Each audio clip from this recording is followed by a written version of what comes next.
Ayurveda is an ancient knowledge system that can be used as a roadmap to create a life that is enriched in every possible way: health, vitality, and profound meaning. My name is Sandhya Gopalakrishnan, and I made this video to deconstruct some of the core concepts of Ayurveda in language that makes sense in modern times. My first attempt at reading about Ayurveda was short lived because I just couldn't figure out how to think about its core concepts, like dosha. My curiosity was nipped in the bud after the first few pages because the concepts and language of Ayurveda was so foreign that it seemed nonsensical. However, as luck or destiny would have it, I crossed paths with Ayurveda again in 2020. And this time I happened to come across the excellent body of work at Charaka Samhita online. Link in the description box below. After reading the English translation of the first chapter called the Sutrasthanam, I was intrigued. I realized that if you accept the concepts of Ayurveda, then the application of those concepts was extremely logical. But this presented a huge challenge when I tried to influence the rest of my family to live by the principles of Ayurveda. My kids questioned everything. None of this makes sense, they said. My attempts at explaining why Ayurveda isn't some ancient, unexplainable old wives' tale were woefully inadequate because I had to start with the axioms, as I thought, upon which Ayurveda was built. And these axioms are far from being self evident. Now, this questioning is healthy and has been the motivation for me to dig deep. The first aha moment came when I stumbled upon Sankhya, the first systematic Vedic knowledge system to lay out the principles of existence. I talk about Sankhya briefly in the first video in the series on Ayurvedic dietetics, link in the description box. Now, I'm just a beginner in terms of my understanding of Ayurveda, and not even that when it comes to Sankhya. But what I want to do is take you on my journey of interpreting the meaning of the essential concepts of Ayurveda. I hope this will be helpful to follow along the rest of my videos on Ayurvedic dietetics, as well as hopefully do some justice to the rigorous knowledge and conceptual genius of this knowledge system. So let's dive in. Ayurveda is basically a model that describes health and disease. Be sure to watch the first video in my series on Ayurvedic dietetics if you haven't done so already. Again, it's linked in the description box below. Now, to dive into what this model is, we first need to answer the question, what is a human body? We know that the biomedical system describes the human body in terms of anatomy, which is the structural function, and the functional systems, which is physiology. Ayurveda looks at the human body in a different way. It looks at it as a state of being healthy and unhealthy. Number two, in the Ayurvedic model, the various structural and functional aspects of the body are governed by a concept called Dhatu. Dhatus are dynamic. They undergo regeneration and degeneration constantly. There are 7 dhatus, and each one progressively helps generate a successive dhatu in a hierarchical way. So, something very interesting and noteworthy about the Vedic knowledge systems is they are based on causality, right? It's based on observation of what is around us. And then they use very rigorous logic in terms of cause and effect to conceptualize what reality is. And this is the same thing that we'll see over and over again. So dhatus are hierarchical in that the first dhatu nourishes the second, which nourishes the third, and so on down to the seventh. How is the first dhatu, which is called rasa dhatu, and rasa loosely translates to blood plasma. So, how is the rasa dhatu actually generated? Rasa dhatu is basically generated from the food we eat.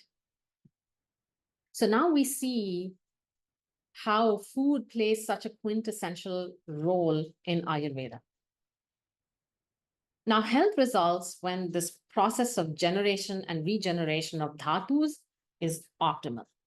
Now, in that first video that I keep talking about on Ayurvedic dietetics, we learned about how various factors can take the body out of equilibrium or homeostasis. So the dhatus become imbalanced due to these various factors, and this is what fundamentally leads to disease. Now, the distance between optimal health and non-optimal health is what is called dosha. Okay, so now what is the ideal state of health? This is basically coded in our genetics, and this is called Prakrti in Ayurveda. And the imbalanced state is called Vikrti. So again, Prakrti is our genetic makeup, and Vikrti is a state of health which has deviated from our Prakrti. And so the delta between our Prakrti and the Vikriti is called Dosha. So in Sanskrit, Dosha actually means fault or something that's not good. It's the opposite of good. So this hopefully explains why this is called Dosha. Now, the goal of Ayurveda is to diagnose the nature of the dosha and use appropriate substances or dravya to correct for it.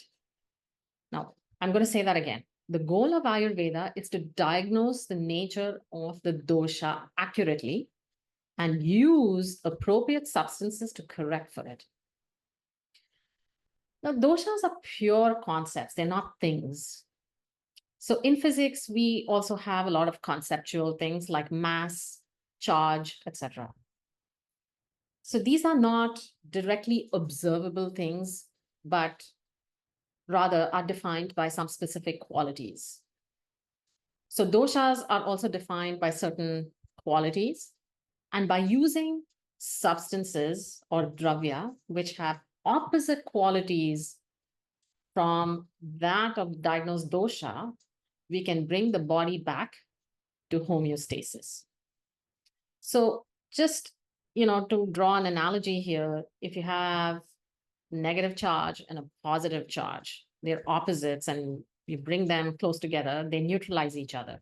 So same thing, you take a dosha or suboptimal health and a dravya, which has opposite qualities from the dosha, bring them together, and that's how the body is brought back into health. Now, Ayurveda has a very precise definition for what a substance or dravya is. Now, we know that science defines matter as that which occupies something that occupies space and has mass. But in Ayurveda, a substance is not seen as something that occupies space and has mass, but as something that has specific qualities and causes some kind of action when it comes into contact with our senses. I'm going to say that again because this is very core. A substance or dravya is something that has specific qualities and causes some action when it comes into contact with one of our senses or a bunch of our senses. The kind of action that is caused is determined by the qualities of the substance. Now, why is it that Ayurveda has such an interesting definition of a substance?